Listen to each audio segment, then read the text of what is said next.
La tension est montée d'un cran entre le Vatican et le président américain Donald Trump autour de la guerre en Iran. Et tout commence par ce que le pape a dit ce dimanche 12 avril 2026. Le pape Léon XIV n'a pas tourné autour du pot pour dire ces quatre vérités concernant ce que Donald Trump est en train de faire du côté de l'Iran. Et notamment avec la montée des tensions concernant le blocus naval annoncé par Donald Trump. Alors, le pape a d'abord condamné très fermement la menace de Donald Trump contre l'Iran.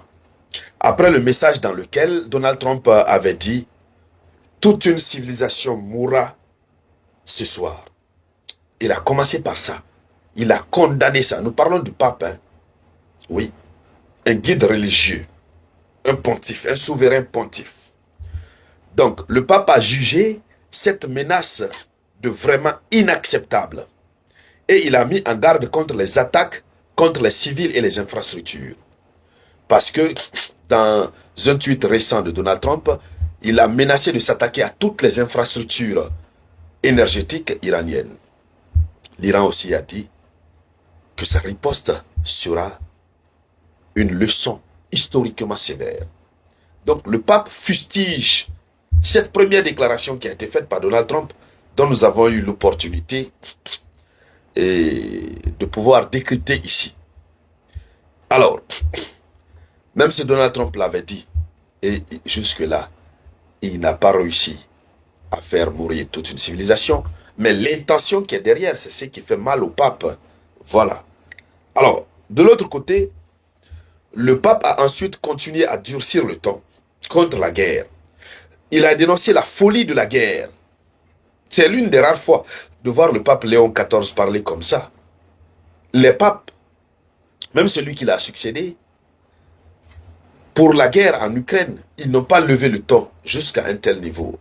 J'ai eu l'occasion de commenter l'actualité ukrainienne du début de la guerre jusque là où nous sommes aujourd'hui, bon, jusqu'à fin 2025, avant que la guerre en Iran ne se déclenche. Mais on n'a jamais vu le Vatican parler avec un tel ton très durci. Alors, il va jusqu'à qualifier, il dénonce la folie de la guerre. Mais qui a cette folie de la guerre? Question. Il s'adressait à Donald Trump. Donc, il l'a qualifié aussi de délusion d'omnipotence. Et il a insisté sur le fait que l'évangile impose de promouvoir la paix. Donc, un bon chrétien devra promouvoir la paix et non la guerre. Il a dit, l'évangile impose de promouvoir la paix, non d'utiliser la religion pour justifier la violence. Alors là, c'est grave. C'est comme s'il disait que Donald Trump et son allié Israël étaient en train d'utiliser la religion pour justifier leur violence sur l'Iran. Il a aussi martelé qu'il n'avait pas peur de Trump. Je vous dis que le degré est très grave. Il a dit clairement qu'il n'a pas peur de Trump. Oui. Et qu'il continuerait à parler.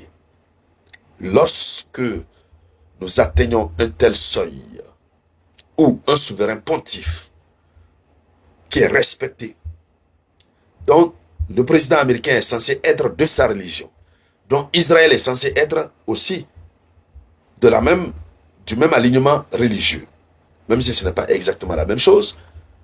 En tout cas, lorsqu'on atteint un tel seuil, jusqu'à ce qu'il tape sa poitrine et dire qu'il n'a pas peur de Donald Trump, qu'il va continuer à parler, à dire sa vérité à Donald Trump, ça veut dire nous sommes en face d'une situation très grave.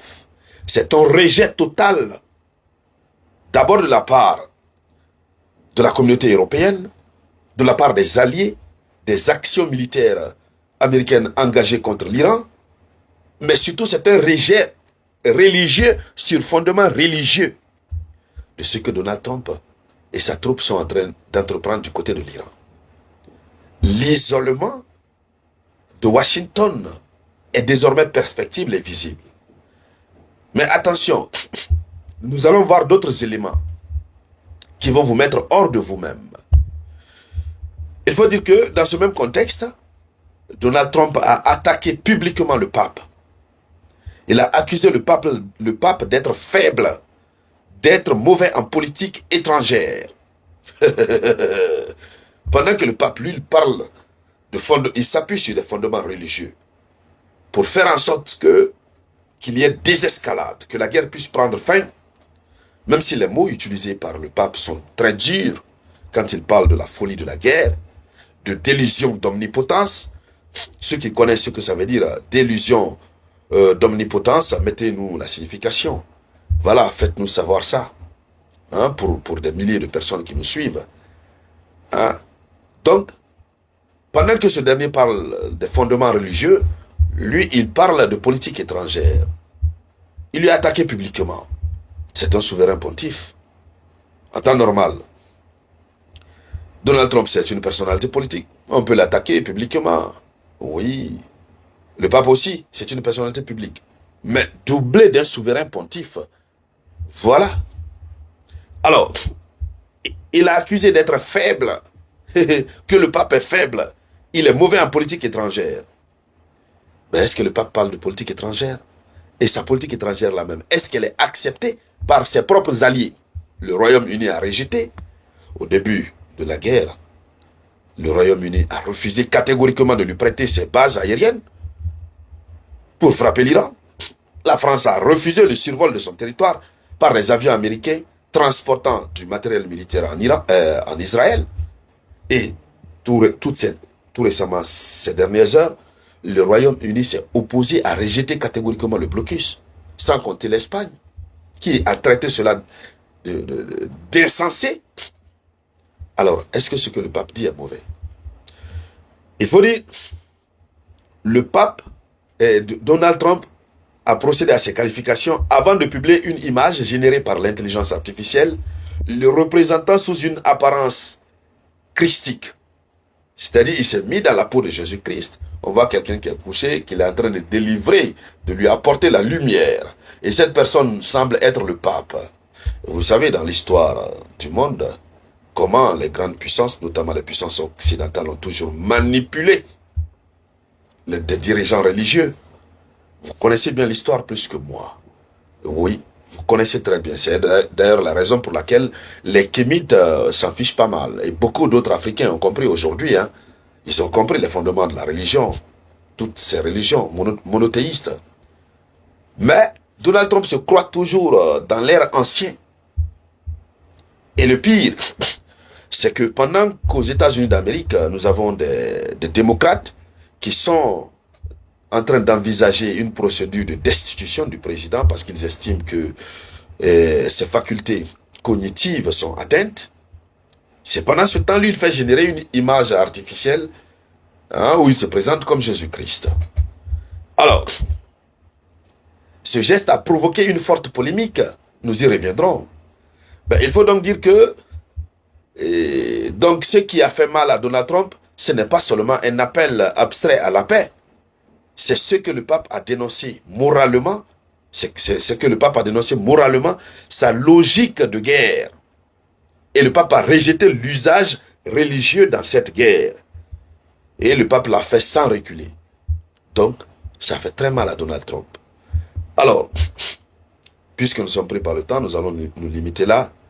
Ben, nous reviendrons plus tard pour décrypter, hein, pour dégager les conséquences. Qu'est-ce que cela peut avoir comme impact des actions militaires américaines au Moyen-Orient et notamment sur le peuple américain lui-même, puisqu'il faut dire qu'ils sont des religieux, des chrétiens, en majorité. Qu'est-ce que cela peut apporter comme avantage stratégique à l'Iran? Alors, mesdames, mesdemoiselles et messieurs, c'était ça la une de l'actualité internationale. Et pour l'instant, nous aurons beaucoup de temps pour faire nos conférences. Nous attendons la validation, la publication des résultats des listes des candidatures qui ont été maintenues au niveau des élections législatives et communales. Les élections législatives et communales ont été reportées à la date du 31 mai 2026. La campagne va donc démarrer le 1er mai.